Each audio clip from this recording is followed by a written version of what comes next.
I've watched hundreds of Airbnb videos, and honestly, I think most gurus are teaching beginners the wrong way. Not because they're bad people, it's just because they're using some of the outdated techniques and strategies that are being used in today's date. So in this video, I'm going to share with you some of the newest tips, tricks, and strategies on how to get an Airbnb property and what I believe that other gurus are trying to get to. But if you want a property quicker, stay to the end of this video because I'm going to share with you how to get a property without buying it, without furnishing them, without paying first month of rent to a landlord, and without using any personal credit.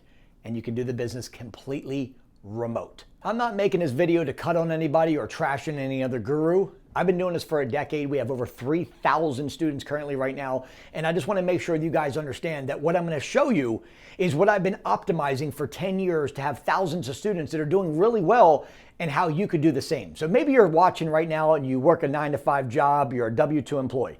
And you're like, it would be nice to have an additional stream. Or maybe you're retired and you're like, hey, listen, I already worked 20, 30 years. Let me get another stream of income. Or maybe you just like money and you're like, hey, listen, if I can get a couple properties and still work my career and double dip, there's that option too. But again, I think most of the gurus out there are teaching it old fashioned. For example, one method you'll hear is called co-hosting. And basically what that means is you go into a landlord who's renting a property and you're going to say, listen, I'll pay your rent.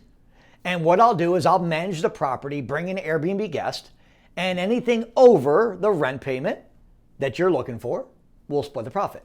And that's great, except for it's a little slice of the pie. And I think it's a bit outdated because a lot of people today want to control a property and they want all the revenue themselves. So I feel like it's a little outdated. Another thing that you'll see some of these gurus teaching is how to go to an apartment first as opposed to a single family house or townhouse. Now, it's not a terrible idea. What we recommend is if you're going to go to an apartment complex, that you already have credibility. Let me explain why this is important. Let's say that you are going to Airbnb a property, whether it's a single family house, townhouse, or an apartment. I'm separating this one because to get Jack and Jill, who own a property, and they own 123 La Street in Egypt, okay? To get them to say yes to let you Airbnb their house is much easier. To get them to sign a document that says they're allowing you to Airbnb their property. And let me tell you why. You don't want to sneak into someone's house and they find out later what you're doing. So we have to get them to sign a document called a lease addendum, which is a document that I prepared for my students. I had my attorney put together years ago that basically protects you as a student and also protects the homeowner. It basically says that the owner agrees to allow you to come into their property and use their property for short-term rental platforms, Airbnb, vrbo, etc. Do you think it's easier to get Jack and Jill, who own 123 La Street, who've been sitting on a property for 6 to 8 months vacant, they're desperate, they're under a lot of pain, to get them to sign a document to let you use their home for Airbnb? Or Blackstone, apartment complex, corporate owned, their properties rent out all the time, you have no credibility, and you're going to get them to sign a document on top of their normal lease that says it's okay for you to use their apartment for Airbnb. Okay, so we know the answer is going to be to get Jack and Jill. So I always recommend for my students, start with a single family or townhouse.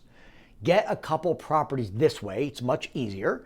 Get some properties under your belt. Get the credibility you need. So when you go to an apartment complex, you can then say, hey, listen, manager, I've been doing this for a long time. We own a corporate leasing company. We welcome in travel professionals, nurses, doctors, patients, and engineers from the local hospital right up the street you guys have.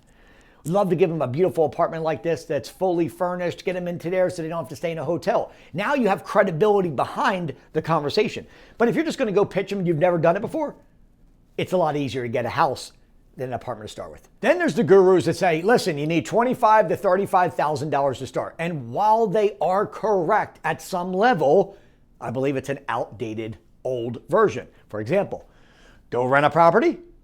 You got to furnish the property. That's $7,000 to $10,000 depending on the size of the property. You got to pay your first month of rent. You got to pay your last month of rent. You got to pay your security deposit, and you have no coach helping you. You're flying out of an airplane with a parachute that is not attached to your back.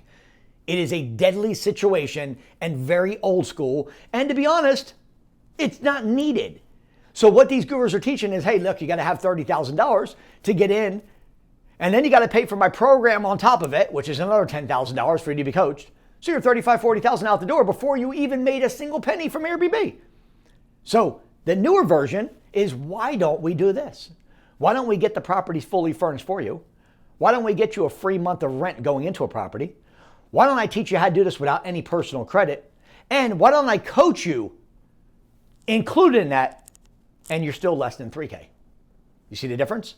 The new version, old version. Here's another one you hear all the time. Oh, you have to have a luxury property and spend $30,000, $40,000 in furniture just to be able to get bookings. Let me tell you something. That is an incorrect and outdated method.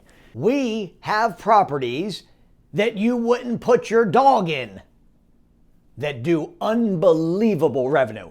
So a lot of people think it has to be in a luxury area. It has to be like premier furniture, the decorations, the artwork's got to be made. No, it doesn't.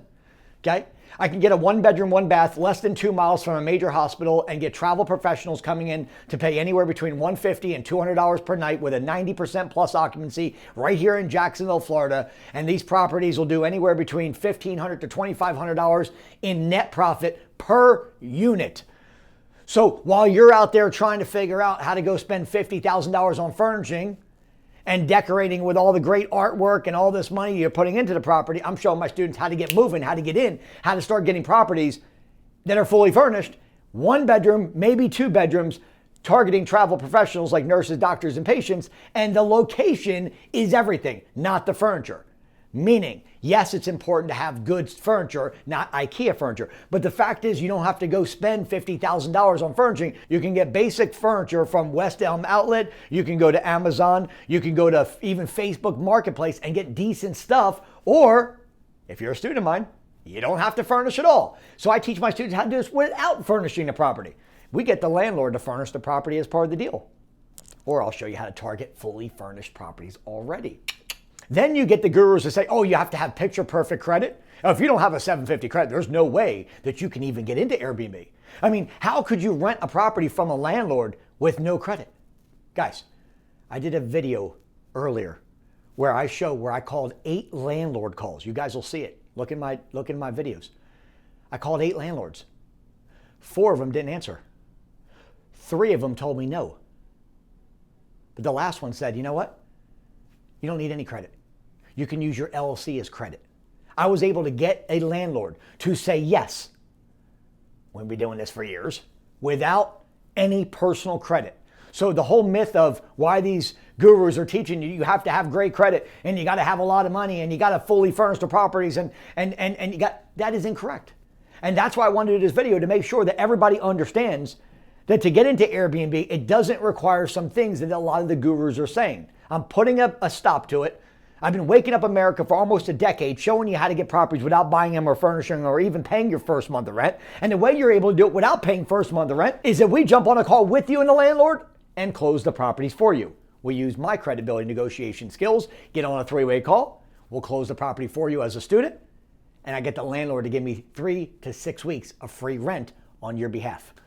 So that is how you get in with very little income, very little expenses on the furniture, and very little time, because I'll show you how to automate it to where if you're working 10, 15 minutes a day, once you get properties, I've automated it, you'd be overworking. Then there's the gurus that said, oh, if the property makes $100,000 a year, it's good. Well, listen, they're not accounting for the expenses. Now, look at this. You've got your rent payment, right? You've got your water, you got your electric, you got your snacks, etc., right? So the way that you do this is, if you want to find out what your potential net profit can be, take the address from Zillow, copy it, move it over to airdna.co, put the property in, it'll pull the bedrooms and bathrooms, make sure it matches the same bedrooms and bathrooms as Zillow. When it says projected revenue, take that number, divide by 12 months, and then minus the rent from that number, and then minus an additional $400 for electric and water. And that will give you what is going to go in your pocket potentially each month that property stays booked. The software is 99% accurate. So you guys can go set up a free account with AirDNA and test it on your own property or some other properties you've been thinking about. If you ever want help, This is what I've been doing, guys, since 2016. If you want help to do it the right way, to make sure you're scaling the right way, to make sure you're bringing in the right people into the property, to make sure you're saving thousands of dollars on the front end so you don't have to go furnish and put $20,000 in furniture and do all these expenses on the front end, I can show you the best locations. I've looked at tens of thousands of deals. I know which ones work. I know which ones don't work. I know how to bring in travel professionals versus people that are coming to party. I can show you how to price it properly. I can show you how to automate it. I can make sure your lead time is set up. How are you pricing it so that way the market, you're beating out people that are in superhost and guest favorite status? How do I get you to the first page of search? These are all things that we've optimized. Love to have you part of the team, part of the family. If you guys are interested, just put the word Airbnb in comments. And I will reach out to you and we will see if it's a good fit. And we can set up a free strategy call with you and my team, and we can go over a couple things to see, again, if you're a good fit. But I'd love to have you on the team. Love to share with you what we can do and how we can help you and your family. Let's roll.